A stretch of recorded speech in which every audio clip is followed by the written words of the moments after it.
One. Good evening, good afternoon. Welcome to the Daily Objective. I'm Jonathan Hoenig. We've got a really fascinating show planned for you today with a wonderful guest co-host, James Valliant, an author, a scholar. You know his work, The Passion of Ayn Rand's Critics. His more recent book is Creating Christ, being made now as we speak into a documentary. So we're definitely going to keep an eye on that. Thank you, Jim, once again for being with us. Oh, my pleasure. Hey, Jonathan. Well, we have a really interesting topic today, I think of interest to our viewers around the world, in the UK in particular, and that is what's next for America? I mean, essentially since its inception, America has been unique. This is a country not pledged to follow a Führer, a king, a religious figure, but really designed from its inception around the fundamental idea of individualism and individual rights.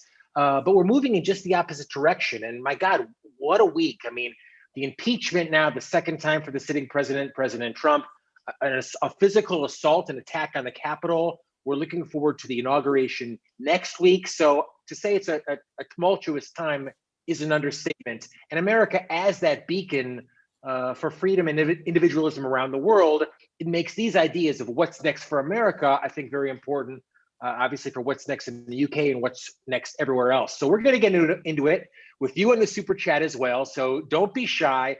Throw us a couple of pounds, and we'll gladly, read and respond to some of your comments on the air. And James, I'd like to get into it for both the specifics of what's next for America, potential new COVID lockdowns, a new Democratic president coming into office, and even more fundamentally, Ayn Rand always talked about ideas moving the world.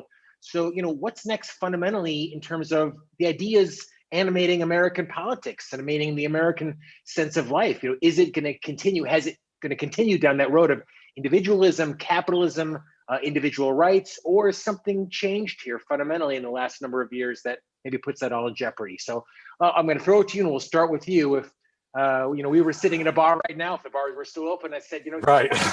What's next for America? What's in your crystal ball of what's next for America and freedom writ large? Freedom at large, and from an Ayn Rand perspective, it's pretty depressing because the ideas that are ascendant on the left have really sharply, they're perhaps from the European perspective, America's really never had a real left, a real socialist left, like Europe has experienced in its past.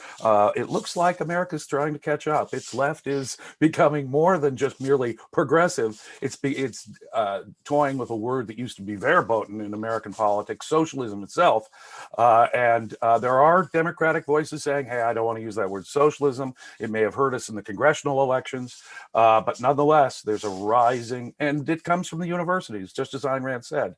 It's as though the very ideas of the university, the assault on free speech, for example, that you hear just recently from Ocasio-Cortez, she said that we have to look at misinformation, there's no right to misinformation. We have to take a hard look at media for its misinformation. In other words, she's calling for censorship.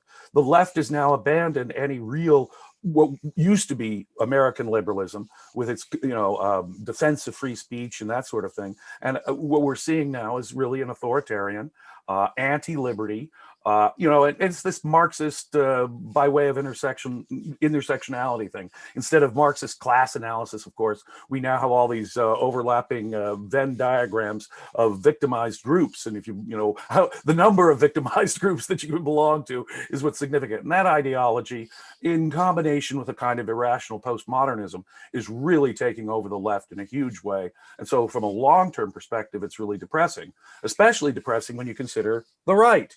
And what Trump has just done, because, it wouldn't be so awful if there was a viable opposition, if there was a principled opposition. There'd at least be some hope, long-term hope. But what Trump has done to the GOP has utterly depressed me about there being some kind of free market opposition to these ideas, some kind of classical liberal opposition to the rise of the new, in effect, fascist left. And I don't see it. Trump has done just the opposite. Trump has taken the Republican Party away from the principles of liberty, away from at least, the Republicans were no great shakes before this, but at least they would mouth they would articulate certain ideas if they weren't always consistent with them, that were a little more consistent with the founding ideas of this country: individual liberty, the free market.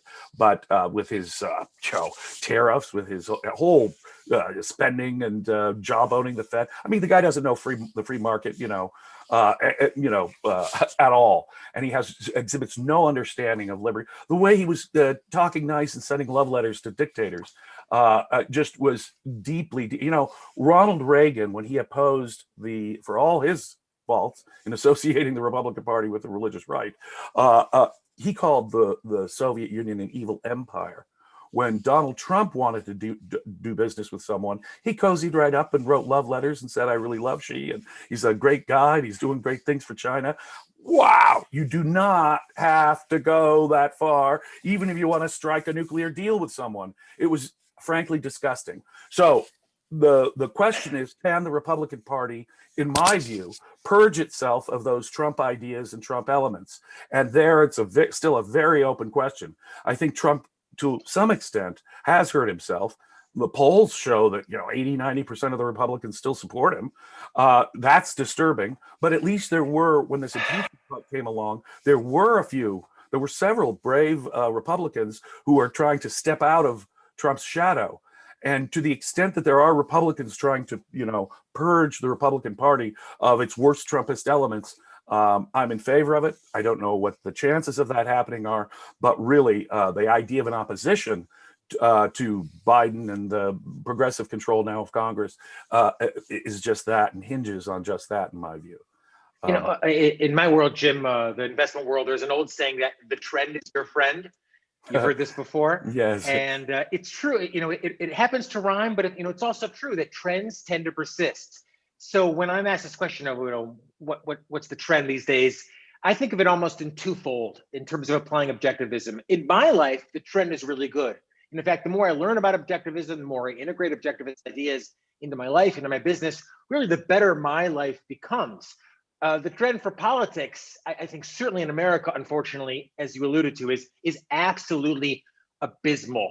Back in 2008, so many of the ideas, those explicitly social ideas that 10, 12 years ago were on the outside, now are very much mainstream in American culture, mainstream. And even something, the idea of the guaranteed income, guaranteed right to health care, even 10, 12 years ago during that so-called Tea Party uprising, that was seen as pretty much out there. And capitalism really has become almost a dirty word. I can't think back to what it was like in the 1950s and 60s when Ayn Rand really, along with Milton Friedman, but I think primarily Ayn Rand, legitimized and popularized that term.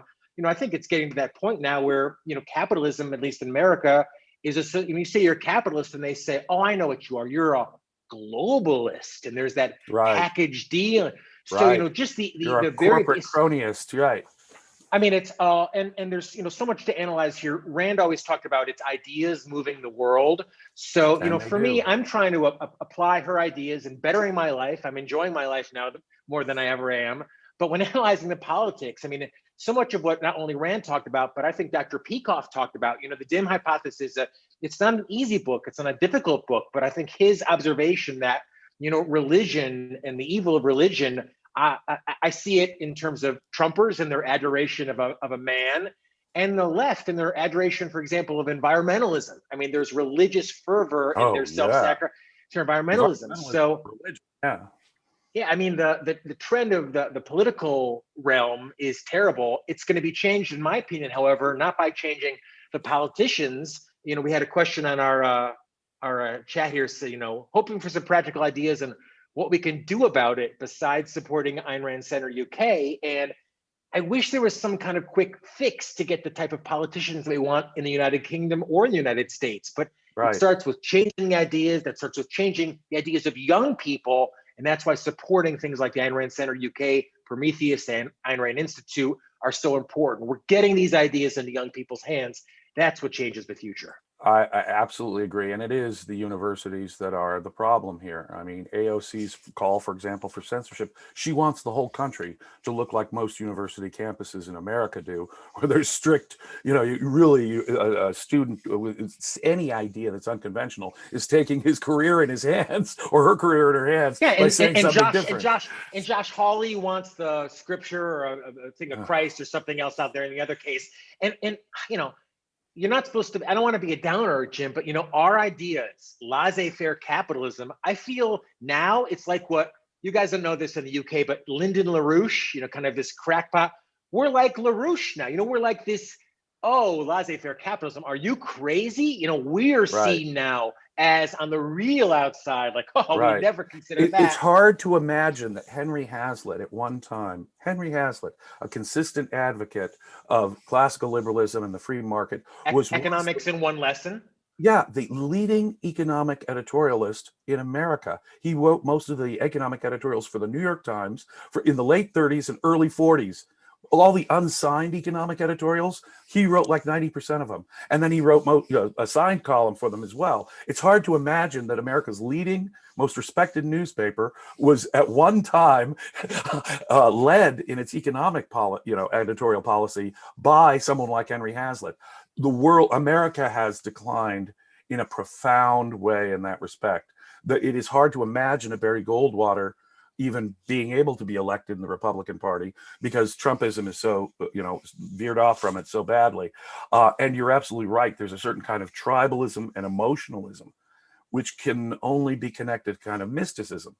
Um, Honestly. And, what's even more disturbing than just the right, because we're used to now the right, talking religion all the time. There's a debate now. The left has joined them in this debate. No, we own Christian ethics. We own the Sermon on the Mount. Nancy Pelosi says, if you evangelicals were really good Christians, you join us in our welfare state socialism. So who Yeah. owns in Christianity? You're right. I would be less concerned about the decline in sectarian Christianity and more concerned about the general rise of mysticism and respect for this Christian altruist collectivist ethics. Because I see that rising, because I see, as you say, religious thinking. Trump populism is a kind of Yeah. I mean, personality cult. And that private pride. yeah, personality cult evokes a kind of mysticism. As we were saying before this, if you really could believe and be certain that Trump won this last election in a landslide, you probably believe, you probably have visions of Jesus and speak in tongues or something. So, And Rand talked about this primacy of consciousness versus primacy of existence. For me, basically, except when I'm evading, primacy of existence is pretty much self-evident. It is what is in front of you, and it's a mystery to me now how many people are able to so consistently evade reality. In the church, I was always understand it. Look, I was taking the synagogue. It was always like, wink, wink, nod, nod. God wants you to do this. But now people actually believe their own consciousness. They've almost tuned out reality, not just in the religion, but in politics as well. We very often get the response from either side that we're being gaslighted, right? There's that old Ingrid Bergman movie where poor Ingrid Bergman, Charles Boyer was driving, trying to make her think she was crazy by presenting all these alternate facts, and you're the crazy one, you're the crazy one. And so we have this concept gaslighting. And so you think to yourself, okay, if the Democrats are trying to convince us that, of something really absurd, it's called gaslighting. But at another level, I think some of these people sincerely believe it. They've convinced themselves. And I think it does stem from a sort of primacy of consciousness thing. Their feelings do inform their ideas. And if they have a strong feeling, they really do believe. They honestly do believe that, I think that, for example, one great example is this whole COVID thing. The nature of what so many of the critics of the lockdowns have been saying, we're being gaslighted. In other words, they're panicking us with these daily body counts, not giving us a proper context with other diseases, right? And not giving us the body counts and the economic side from the lockdowns. The other side of the equation is being ignored. So in a sense, one could say we're being gaslighted. But there are, and this is perhaps the most disturbing thing, is the degree to which Americans simply went along with these almost totalitarian lockdowns. I mean, half the population, by looking at these polls, are perfectly willing to do whatever it is that the politicians tell them is appropriate for COVID lockdowns. We knew by summer. We had data that the schools should not have been locked down. There was never any data that said outdoor dining and outdoor activities were particularly dangerous. A lot of these lockdown rules were simply arbitrary from the start. And so, yeah, there was no science behind them. And in the name of science, now, I do believe that there were some Democratic politicians who smelled the blood in the water, if you will, with COVID deaths and a way to get Trump. And so they were perfectly happy to shut down the economy and have the economy suffer. And I think Cuomo's recent admission that, oh, no, we can't keep the economy locked down. Suddenly, just last month, he was telling us we have to prepare for an even worse lockdown. And now the governor of New York State is saying, oh, no, we can't do that anymore. What, days before the inauguration? I think they know that they can't have a tanked economy and all that misery and Biden and have it not affect Biden as well. So I have a funny feeling that COVID will get miraculously better. Now they're stuck with their narrative for a certain period of time, even with Cuomo's ham-handed clunkiness there. I think they are still stuck with the narrative to some extent. I think we'll have Biden's 100-day. I mean, why is it 100 days to wear a mask? Biden's going to come in and say for 100 days, all Americans should wear a mask. Oh, why shouldn't it be 50 or 200 or 500? No, for this perfectly arbitrary, purely symbolic 100 days, you'll have us wear masks. But I have a feeling COVID will fade. Well, I mean, and James, to that earlier point, I mean, think about as against, let's say, the global financial crisis of now 10, 12 years ago, there are no voices purporting any type of advocacy for a free market solution in any of it, including the whole vaccine distribution, which has been a complete mess here in the U.S. When it's the obvious solution. They're doing all these complex regulations to prioritize, and complying with those regulations is, as of course we could have predicted, the very thing that's going to prevent the vaccines from actually getting into people's arms. And thank you, Mary Eileen. I'll just say thank you, Mary Eileen, for your super chat. We invite any super chats. It goes a long way to supporting us here at the Ayn Rand Center UK. We're among the only voices, really true voices, for laissez-faire capitalism. That's going to fix the world. That's going to fix the United Kingdom. Certainly, what's going to fix America. And James, as you were saying, you haven't seen it applied anywhere when it comes to what's been a very painful and disastrous COVID response. Back in 2008, when we had the economic crisis, perhaps the most distressing part was that the Republican president of the United States said, and I quote, "I am not an Ayn Rand Republican. I'm not an Ayn Rand free marketeer. We're going to bail out Wall Street. They're too big to fail, et cetera, et cetera." And never really getting to the underlying crises, the cause of the crises, in effect, a crisis of the welfare state, government propping up home ownership. And today's Republicans saying that this is a quoting now, "I'm not for free trade, I'm for fair trade." Fair trade. Anything about American politics, that was the rallying cry of John Edwards and every other Democrat for years. They're not for free. So your labor Democrats like Joe Biden were advocating America first, buy America, in that sense, in the economic nationalist sense. That was their program, and now apparently it's the Republican program. And that's why, I mean, in a weird way, what's the trend? And I had a client text me earlier this week, and he said, "I feel a lot better now that I turned off the news." We're here to help analyze politics, analyze the current world, hopefully bring some of Ayn Rand's ideas and help apply them. But they're not just about politics. I think there's too much focus, James, in my opinion, and you're really an Ayn Rand scholar, but there's so much focus put on Ayn Rand in terms of politics. To me, politics around the world is a shit show. It's not going to be fixed in my lifetime. So I just enjoy applying her ideas to my life, bettering my life. I'm happier now than I've ever been. I'm enjoying life. I'm wealthier now than I've ever been. Right. And there's so many more important things in life. That's it. So you make your trend a good one. Make whatever the world's trend is. Make your trend a I'm fortunate enough to have found a real soulmate, the love of my life. and spending time with her. I've found friends that I can trust, who I really share my deepest values with. Those are the things that make my life really valuable, and my own work, my own work in figuring out history and historiography and the origins of Christianity and religion. If I can satisfy myself, see, for me, it's the work itself, like Howard Rourke. When I wrote Creating Christ, I really thought that it was so radical an idea that it would have no effect in my lifetime. The idea that someone is making a documentary series out of it simply blows my mind right now, because it was the moment I actually got that book in my hand that I was fully satisfied. I had this weird feeling that the feeling that I had was, I can die a happy man and I can go on living. Is to say that simultaneously, Well, because it I was almost so reminds proud of me. that thing. And Well, that kind of achievement, I thought maybe 100 years from now they'd dust it off and find some value in it. I'd never see it. So that's, find work you find enjoyable. Find people that you share values with. Those are the important things in life. what's Yeah. the comment that I believe Dr. Peikoff told a story about, I don't know, getting the first copy of Atlas Shrugged in her hand, and Rand saying something Oh, they were like, the effect walking of, down Fifth Avenue, and they tell were the passing story. a bookstore. Leonard Peikoff and Ayn Rand were just after, I think it was literally the autumn of 1957. Atlas Shrugged had just hit the New York bookstores, and they were walking down Fifth Avenue, passing a bookstore, and there it was, prominently featured in the front window. Her book, her magnum opus, prominently featured in the front window.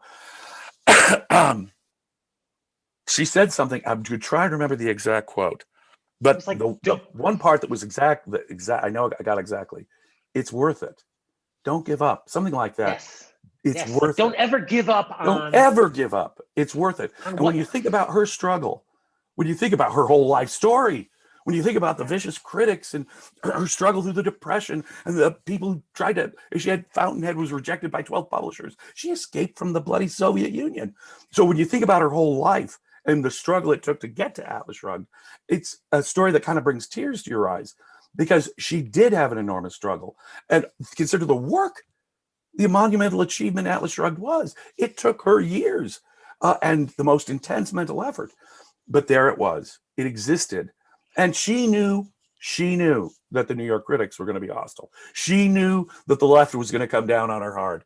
Of course, she knew all that. But still, she said, it's worth it. And it's true. It's the satisfaction we get from our own work that is the most important thing. And finding other, even if it's just a few other people that we can really share our values with. Getting back to politics, I could also put maybe a little bit of a silver lining on things. People were distressed that when the Senate was taken by the Democrats because of the Georgia runoffs, which I blame Trump for, as you know, he depressed the Republican turnout there and prevented us from having divided government, which I like in general. But it's a 50-50 Senate, so it couldn't be closer. And the House is close too. The Republicans made significant gains in the House. So it's at a narrowest margin it's been at since before I was born. Right? There's some time. So it's a very, very narrow situation. In the Senate, they have this filibuster rule, which means that for apart from a presidential nomination, any legislation can be opposed by only 40 senators. And all it takes is 40 senators, and the conservative Republicans are plenty there, to put the kibosh completely on any new legislation. And of course, the Democrats have said that they want to get rid of this filibuster rule. But Senator Manchin, a Democrat, remember, it's 50-50. They cannot lose one Democrat. Let me suggest that the good people of West Virginia are some of the most influential and powerful people in America right now, because Manchin will be having his ear to the ground on whether he can get reelected in a very conservative state like West Virginia. He's promised not to vote against the filibuster, to keep the filibuster. If that's the case, then most of these really radical proposals that the Democrats have, for example, packing the Senate, statehood for Puerto Rico and DC, all these other radical big tax increases, changes in the Trump regulatory stuff, all these goals, a Green New Deal, all these goals that they have really hinge on whether the filibuster stays in the Senate and whether the Republicans can put the kibosh on it. Now, you can expect Schumer down the road to say, well, the Republicans are being obstructionists. And so I really think it'll turn on each of the issues and whether or not Senator Manchin can face the voters of West Virginia and say, no, I'm sticking true to my promise to keep the filibuster, if that makes sense. And maybe pick up the mantle of obstructionist. I mean, talk about Ayn Rand talked about extremism as being, what am I thinking? Not a smear term, yeah, well, it is. Extremism is an anti-concept and a smear. Yeah, it's an anti-concept, exactly. Yeah. So, an obstructionist of terrible anti-capitalist, anti-individualist ideas, anti-American ideas, ultimately.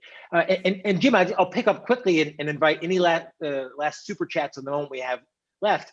Very briefly on what you said about your own accomplishments, whether it's finishing your book and the self-esteem that you felt. I mean, when I look around the objectivist movement, there's so many people doing so many amazing things across the gamut, from on the low end, like starting an exercise habit, or kicking a substance abuse, or getting married, or up at, I won't say the high end, but some pretty amazing things like Blake Scholl from Boom creating a supersonic jet. So find whatever, my 2 cents is, find whatever your context is and whatever your world is. If it's just getting up off the mat, taking that first step to creating space flight, every day that we're alive is such a gift, such an opportunity. And I think that's the real power of Ayn Rand, not fixing Washington or Westminster. That's never going to change in our lifetime, ultimately. And I would just add living the best of your life. And I would just add that as a secondary effect of that, by just creating Christ, and I'm talking to a whole different world, non-objectivists, people who are Bible scholars, Christians who are coming off of it or questioning their faith. I'm finding a whole new market for people who are interested in philosophical ideas like Ayn Rand's. And so just by doing what I love to do, I'm actually helping the cause without even knowing it or intending. And we do that. What a selfish do what you love. Do what you love. Achieve something, and it doesn't really matter where you do it. It will have an impact and it'll actually help the cause, whether you know it or not. And thank you to Zalmi T for a generous contribution. And thank you to all of our viewers and listeners from around the world. And thank you especially to James Valliant, who always had such an interesting perspective. His books, among other published works, Passion of Ayn Rand's Critics, Creating Christ, watch for the doc. Well, I'm sure we're going to talk about it in great length. So like, subscribe, share, and we'll see you right back here next week for more of The Daily Objective. Have a great weekend. Thank you.